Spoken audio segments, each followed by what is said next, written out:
This is the Brooklyn Rapid Transit Railroad Scherzer Roller Lift Bridge. Now this bridge is similar to the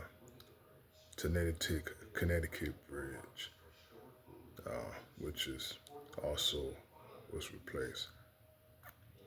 It's built in 1907, and it crosses the Coney Island Creek near Brooklyn, New York, and Coney Island. Now, it's raised, and now it's about to lower.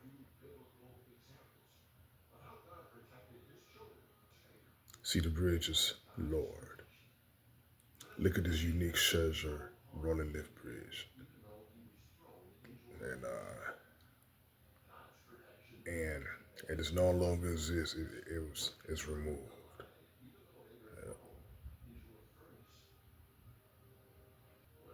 Let's see you look closer. Yeah, so